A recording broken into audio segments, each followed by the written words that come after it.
നമസ്കാരം. എല്ലാ പ്രേക്ഷകർക്കും MLA.comലേക്ക് സ്വാഗതം. MLA.comൽ ഇന്ന് നമ്മോടൊപ്പമുള്ളത് നെയ്യാറ്റിൻകര MLA, നെയ്യാറ്റിൻകരയുടെ ശക്തനായ നേതാവ് N. ശക്തനാണ്. അദ്ദേഹത്തെക്കുറിച്ച് പറയാതെ തന്നെ എല്ലാവർക്കും അറിയാം. കാരണം ഭരണപരിചയമുള്ള ഒരു ഭരണകർത്താവായിരുന്നു അദ്ദേഹം. ഒപ്പം എന്തൊക്കെയാണ് അദ്ദേഹത്തിൻ്റെ മനസ്സിൽ കുറേ നാളുകൾക്ക് ശേഷം വീണ്ടും വരുമ്പോൾ ജനങ്ങൾക്കായി, നെയ്യാറ്റിൻകരയിലെ ജനങ്ങൾക്കായി എന്തൊക്കെയാണ് അദ്ദേഹത്തിൻ്റെ മനസ്സിലെ സ്വപ്ന പദ്ധതികൾ നമുക്ക് ചോദിച്ചറിയാം. നമസ്കാരം. നമസ്കാരം. ഇപ്പോൾ മുൻപ് സൂചിപ്പിച്ചതുപോലെ തന്നെ MLA.com ജനങ്ങളുടെ മനസ്സറിയുന്ന നേതാവാണ്, മുൻ പരിചയമുണ്ട്. എന്തൊക്കെയാണ് നെയ്യാറ്റിൻകരയിലെ ജനങ്ങൾക്ക് ആവശ്യം? എന്നെ സംബന്ധിച്ചിടത്തോളം ഞാൻ ഇത് 5ാമത്തെ പ്രാവശ്യമാണ് MLA ആയി വരുന്നത്. മുൻ പരിചയമുണ്ടെങ്കിലും ഈ നിയോജകമണ്ഡലം പുതിയ നിയോജകമണ്ഡലമാണ്, ആദ്യമായി മത്സരിക്കുന്ന നിയോജകമണ്ഡലം. ഇവിടുത്തെ പ്രശ്നങ്ങൾ തെരഞ്ഞെടുപ്പിന് ശേഷം ഞാൻ മനസ്സിലാക്കിക്കൊണ്ടിരിക്കുകയാണ്. ഇന്നിപ്പോൾ ഞാൻ ഇവിടെ എത്തിയത് PWD ഉദ്യോഗസ്ഥന്മാരുമായിട്ട് ഈ നിയോജകമണ്ഡലത്തിലെ റോഡ്സിനെയും ബ്രിഡ്ജസിനെയൊക്കെ പറ്റിയുള്ള ഒരു ഫുൾ ഡിസ്കഷനാണ്. അതാണ് എന്തൊക്കെയാണ് അവർക്ക് അവിടുന്ന് അറിയേണ്ട കാര്യങ്ങൾ അല്ലേ? അതെ അതെ. അപ്പോൾ ഇവിടുത്തെ റോഡുകളുടെ, ഞാൻ തെരഞ്ഞെടുപ്പ് സമയത്ത് യാത്ര ചെയ്തപ്പോൾ റോഡുകൾ പലതും മോശമായി കിടക്കുന്നതായി എൻ്റെ ശ്രദ്ധയിൽപ്പെട്ടു. അപ്പോൾ ഞാൻ ഏറ്റവും കൂടുതൽ പ്രാധാന്യം കൊടുക്കുന്നത് ആ മോശമായി കിടക്കുന്ന റോഡുകൾ എത്രയും വേഗം നല്ല രീതിയിലാക്കുക എന്നുള്ളതാണ്. അതുകൊണ്ടാണ് ഇന്ന് ഉദ്യോഗസ്ഥന്മാരുടെ എല്ലാം കോൺഫറൻസ് വിളിച്ചത്. എല്ലാവരും പങ്കെടുത്തു. ഞങ്ങൾ ദീർഘമായ ചർച്ച നടത്തി ആ റോഡുകളെല്ലാം ടാർ ചെയ്ത് നല്ലവണ്ണമാക്കുന്നതിനുള്ള നടപടി സ്വീകരിക്കാൻ പോവുകയാണ്. അതിൻ്റെ പ്രപ്പോസൽ ഞാൻ അങ്ങോട്ടും കൊടുത്തു, അവരുടെ പ്രപ്പോസൽ ഇങ്ങോട്ടും തന്നു. ഗതാഗതമാണ് എപ്പോഴും ഒരു കണക്ടിവിറ്റിക്ക് ആവശ്യമുള്ളത്. ഇപ്പോൾ നിയോജക മണ്ഡലത്തിൽ മാത്രമല്ല, മറ്റ് സ്ഥലങ്ങളിലേക്കും പോകണമെങ്കിൽ ഇതിൽ കൂടെയുള്ള ഗതാഗതം സാധ്യമാക്കണം. അതിനുവേണ്ടി പരിശ്രമിക്കുകയാണ്. ഓക്കെ, അടിസ്ഥാന സൗകര്യ വികസനം എന്തൊക്കെയാണ് ഈ നാട്ടിലെ ജനങ്ങൾക്ക് വേണ്ടത്? ഈ ജനഹിതത്തിലൊക്കെ യാത്ര ചെയ്തപ്പോൾ ഞങ്ങൾക്ക് മനസ്സിലായി കുടിവെള്ള പ്രശ്നം, മറ്റടിസ്ഥാന സൗകര്യ വികസനങ്ങളെല്ലാം ആവശ്യമുണ്ട് ഇവിടുത്തെ ഈ നാട്ടുകാർക്ക്. എന്തൊക്കെയാണ് മനസ്സിലുള്ള പദ്ധതികൾ? എൻ്റെ മനസ്സിൽ ഏറ്റവും ഒന്നാമതുള്ളത് ഇവിടുത്തെ ഈ റോഡുകളുടെ വികസനമാണ്. പൊട്ടിപ്പൊളിഞ്ഞ റോഡുകളെല്ലാം ടാർ ചെയ്ത് എത്രയും വേഗം അത് ഗതാഗത യോഗ്യമാക്കുക എന്നുള്ളതാണ് എൻ്റെ ഒന്നാമത്തെ ലക്ഷ്യം. രണ്ടാമത്തത് നമ്മുടെ ആരോഗ്യ മേഖല വളരെ മോശമാണ്. ഇപ്പോൾ ഇവിടെ നെയ്യാറ്റിൻകര ജനറൽ ഹോസ്പിറ്റലുണ്ട്, പക്ഷേ ആ ജനറൽ ഹോസ്പിറ്റൽ വളരെ പരിതാപകരമാണ്.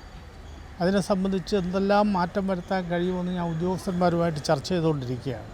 അവിടെ ഒരു വലിയ മാറ്റം ഈ നെയ്യാറ്റിൻകര ജനറൽ ഹോസ്പിറ്റലിലും അതുപോലെ ഈ നിയോജകമണ്ഡലത്തിലെ മറ്റ് ആശുപത്രികളും വരുത്താൻ ഉദ്ദേശിക്കുന്നു. അതിൻ്റെ ജോലി തുടങ്ങിക്കഴിഞ്ഞു. ഇപ്പോൾ നമുക്കറിയാം, കഴിഞ്ഞ സർക്കാർ രണ്ട് ടേം ഭരിച്ചു. അപ്പോൾ കാര്യമായ മാറ്റങ്ങൾ, ഇവിടെ വളരെ മാറ്റങ്ങൾ കൊണ്ടുവന്നു എന്നാണ് 2 വർഷം ഭരണത്തിലിരുന്ന LDF സർക്കാർ അവകാശപ്പെട്ടത്. അങ്ങനെ ഒരു സമഗ്രമായ മാറ്റം നെയ്യാറ്റിൻകരയിൽ അങ്ങേക്ക് കാണാൻ സാധിച്ചു? ഈ നിയോജകമണ്ഡലത്തെ സംബന്ധിച്ചിടത്തോളം ഒന്നും ചെയ്തില്ല എന്ന് പറയുന്നത് ശരിയല്ല. കുറേ അധികം കാര്യങ്ങൾ ചെയ്തിട്ടുണ്ട്. പ്രത്യേകിച്ച് ഇവിടുത്തെ MLA നല്ല രീതിയിൽ പ്രവർത്തിക്കുന്ന ഒരു MLA ആയിരുന്നു. എൻ്റെ സുഹൃത്താണ്, ആയിരുന്നു. അദ്ദേഹം തെരഞ്ഞെടുപ്പിൽ പരാജയപ്പെട്ടു. 2 പേര് മത്സരിക്കുമ്പോൾ ഒരാളിനല്ലേ വിജയിക്കാൻ പറ്റും. അത് തീർച്ചയായിട്ടും അൻസലൻ നല്ല MLA ആയിരുന്നു. അതാണ് എൻ്റെ അഭിപ്രായം. പ്രത്യേകിച്ച് ഇവിടുത്തെ റോഡുകളുടെ ആ സ്ഥിതിയൊക്കെ മനസ്സിലാക്കിയപ്പോൾ അദ്ദേഹം നല്ലവണ്ണം പ്രവർത്തിക്കുന്ന ഒരു MLA ആയിരുന്നു. അദ്ദേഹം തുടങ്ങി വെച്ച കാര്യങ്ങൾ പൂർത്തീകരിക്കുകയാണ് എൻ്റെ ആദ്യത്തെ ലക്ഷ്യം. അതുപോലെ വിട്ടുപോയ കാര്യങ്ങൾ കൂട്ടിച്ചേർക്കുകയും അതും പൂർത്തീകരിക്കുക.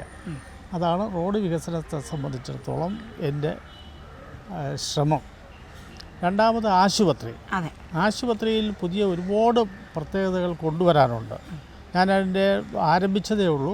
എൻ്റെ പൂർണ്ണമായ ഉദ്യോഗസ്ഥന്മാരുമായി എനിക്കിനി സംസാരിച്ചിട്ട് നെയ്യാറ്റിൻകര ജനറൽ ഹോസ്പിറ്റൽ ഉൾപ്പെടെ ഈ നിയോജകമണ്ഡലത്തിലെ മുഴുവൻ സർക്കാർ ആശുപത്രികളിലും വലിയ മാറ്റം വരുത്തുക എന്നുള്ളതാണ് എൻ്റെ രണ്ടാമത്തെ ലക്ഷ്യം. മൂന്നാമത്തെ ലക്ഷ്യം കുടിവെള്ളക്ഷാമമുള്ള ഒരു നിയോജകമണ്ഡലമാണ്. ആ കുടിവെള്ളക്ഷാമം പരിഹരിക്കുന്നതിന് വേണ്ടി എന്തൊക്കെ ചെയ്യാൻ കഴിയുമോ അതെല്ലാം അടിയന്തരമായി ചെയ്യും. അതെൻ്റെ ശ്രമമാണ്. അതിനുള്ള ശ്രമവും ആരംഭിച്ചിട്ടുണ്ട്. മറ്റൊരു കാര്യം, കുട്ടികളുടെ വിദ്യാഭ്യാസവുമായി ബന്ധപ്പെട്ടാണ്. നമുക്ക് കഴിഞ്ഞ സർക്കാർ പറഞ്ഞത് ഹൈടെക് വിദ്യാലയങ്ങളായി എല്ലാം, ചോർന്നൊലിക്കുന്ന ഒരു വിദ്യാലയം പോലുമില്ല. അപ്പോൾ അടിസ്ഥാന സൗകര്യം വളരെയധികം മെച്ചപ്പെട്ടു വിദ്യാലയങ്ങളിൽ എന്ന് താങ്കൾക്ക് ബോധ്യപ്പെട്ടിട്ടുണ്ടോ? എങ്ങനെയാണ് വിദ്യാഭ്യാസം നല്ലതാവുമ്പോഴല്ലേ നമ്മുടെ നാളേക്ക് യുവാക്കളെ നമുക്ക് വാർത്തെടുക്കാൻ സാധിക്കുകയുള്ളൂ? നമ്മൾ വലിയ മാറ്റം വരുത്തേണ്ട ഒരു മേഖലയാണ് വിദ്യാഭ്യാസ മേഖല. തീർച്ചയായിട്ടും. സർക്കാർ ഖജനാവിൽ നിന്ന് ഏറ്റവും കൂടുതൽ തുക ചെലവഴിക്കുന്ന ഒരു ഡിപ്പാർട്ട്മെൻറ്റുമാണ്. അതെ. ഒരു സംസ്ഥാനത്തിൻ്റെ വികസനം തന്നെ അവിടുത്തെ വിദ്യാഭ്യാസ സ്ഥാപനങ്ങളെ സംബന്ധിച്ചും കുട്ടികൾക്ക് കിട്ടുന്ന വിദ്യാഭ്യാസത്തെ സംബന്ധിച്ചുമായിരിക്കും. മികച്ച വിദ്യാഭ്യാസം വേണം. മികച്ച വിദ്യാഭ്യാസം.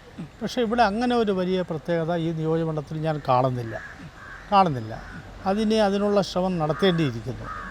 ഇവിടെ സ്കൂളുകൾക്ക് മെയിൻ്റനൻസിന് കുറേ തുക പല സ്കൂളുകൾക്കും അനുവദിച്ചിട്ടുണ്ട്, അത് ഞാനിന്ന് മനസ്സിലാക്കി. ബാക്കി ഈ പറഞ്ഞ രീതിയിലുള്ള കുട്ടികൾക്ക് മെച്ചപ്പെട്ട നല്ല നിലവാരമുള്ള ഗുണനിലവാരമുള്ള വിദ്യാഭ്യാസം കിട്ടുന്നതിനുള്ള ശ്രമം ആരംഭിക്കാൻ പോവുകയാണ്. യുവാക്കൾക്ക് UDF സർക്കാരിൻ്റെ ഒരു ശരിക്കൊരു വാഗ്ദാനമായിരുന്നു, യുവാക്കൾ പുറത്തു പോകേണ്ടി വരില്ല, നമ്മുടെ യുവാക്കൾ ഇവിടെ തന്നെ വിദ്യാഭ്യാസം നൽകി ഇവിടെ തന്നെ. യുവാക്കൾക്കും സ്ത്രീകൾക്കും എന്തൊക്കെ പരിഗണനയാണ് UDF സർക്കാർ നൽകുന്നത്? അത് ഈ മണ്ഡലത്തിൽ എത്രമാത്രം ഗുണം ചെയ്യും യുവാക്കൾക്ക്? ഞങ്ങളുടെ മുഖ്യമന്ത്രി അദ്ദേഹം പ്രതിപക്ഷ നേതാവായിരുന്നപ്പോഴും അദ്ദേഹം വളരെ എടുത്തു പറഞ്ഞ ഒരു കാര്യമാണ് നമ്മുടെ ചെറുപ്പക്കാർ, നമ്മുടെ കുട്ടികൾ ഇന്ന് വെളിയിലേക്ക് പോകുന്ന ആ സംവിധാനം, അതിന് മാറ്റം വരുത്തുക, അവരെ ഇവിടെ പിടിച്ചു നിർത്തുന്നതിന് മോഡേണായിട്ടുള്ള വിദ്യാഭ്യാസം അവർക്ക് കൊടുക്കുക എന്നുള്ളത് സർക്കാരിൻ്റെ ലക്ഷ്യമാണ്. ആ ലക്ഷ്യം ഈ നിയോജകമണ്ഡലത്തിലും സാക്ഷാത്കരിക്കാൻ ആത്മാർത്ഥമായിട്ട് ശ്രമിക്കും. നമുക്കറിയാം, സ്ത്രീകൾ ഏറ്റവും കൂടുതൽ ബുദ്ധിമുട്ടാണ്. പുരുഷന്മാർക്ക് ഒരു തുച്ഛമായ വേതനം കൂലിപ്പണി ചെയ്ത് കിട്ടുമ്പോഴും സ്ത്രീകൾ ബുദ്ധിമുട്ടുന്നുണ്ട്. അവർക്ക് എന്തെങ്കിലും ഒരു കൈത്തൊഴിൽ അങ്ങനെ നൽകിയാൽ ആ കുടുംബത്തിനൊരു വരുമാനമായി. കുടുംബശ്രീ പോലുള്ള സ്ത്രീകളുടെ മേഖലയുമായി ബന്ധപ്പെട്ട് കുടുംബശ്രീ അടക്കം ഇപ്പോൾ ഈ UDF സർക്കാർ അപ്പം തന്നെ ആശാ വർക്കേഴ്സിനും അപ്പോൾ അംഗനവാടി ടീച്ചർമാർക്കും ഒക്കെ വേതനം വർദ്ധിപ്പിച്ചു കഴിഞ്ഞു. അപ്പോൾ സ്ത്രീകൾക്കൊരു പ്രതീക്ഷയാണ് ഈ സർക്കാരിൽ. എന്തൊക്കെയാണ് ഉദ്ദേശിച്ചത്? ഈ ഗവൺമെൻറ് വന്ന ഉടനെ തന്നെ ചെയ്ത നല്ലൊരു കാര്യമെന്ന് പറയുന്നത് സ്ത്രീകളുടെ സൗജന്യ യാത്രയാണ്. KSRTC ബസ്സിൽ സൗജന്യ യാത്ര അടുത്ത മാസം 15 മുതൽ അനുവദിക്കുന്നുവെന്ന് പ്രഖ്യാപിച്ചു കഴിഞ്ഞു. ഈ കേന്ദ്രത്തിൽ കോൺഗ്രസ് ഭരിച്ചിരുന്നപ്പോൾ കൊണ്ടുവന്ന വലിയ ഒരു പദ്ധതിയാണ് മഹാത്മാഗാന്ധി ദേശീയ തൊഴിലുറപ്പ് പദ്ധതി. അന്നത് കൊണ്ടുവരുന്നതിൻ്റെ പിന്നിലുള്ള ലക്ഷ്യം എന്താണെന്ന് പറഞ്ഞാൽ, നേരത്തെ പറഞ്ഞതുപോലെ പുരുഷന്മാരെന്തെങ്കിലും ജോലി ചെയ്യും, സ്ത്രീകൾ വീട്ടിലിരുന്ന് അവർക്ക് സ്വന്തമായി വരുമാന മാർഗമില്ല. വിദ്യാഭ്യാസമുള്ള സ്ത്രീകളും ഉണ്ടാകാം. അപ്പോൾ അങ്ങനെ വരുമാനം ഇല്ലാത്ത സ്ത്രീകളെ സമൂഹത്തിൻ്റെ മുഖ്യധാരയിൽ കൊണ്ടുവന്ന് അവർക്ക് പട്ടിണിയില്ലാതെ ഒരു വീട് കൊണ്ടുപോകുന്നതിനുള്ള സംവിധാനമാണ് ദേശീയ ഗ്രാമീണ തൊഴിലുറപ്പ് പദ്ധതി ഇന്ത്യയിൽ അനുവദിച്ചത്. അത് കോൺഗ്രസ് ഗവൺമെൻറ്റാണ്. ഡോക്ടർ മൻമോഹൻ സിംഗ് പ്രധാനമന്ത്രിയായിരുന്നപ്പോൾ സോണിയാഗാന്ധിയുടെ നിർദ്ദേശമനുസരിച്ച് തുടങ്ങിയ ഒരു പദ്ധതിയാണ്. അത് കൂടുതൽ വിപുലീകരിച്ച് കൂടുതൽ സ്ത്രീകൾക്ക് പ്രയോജനപ്പെടുന്ന രീതിയിലേക്ക് കൊണ്ടുവരും.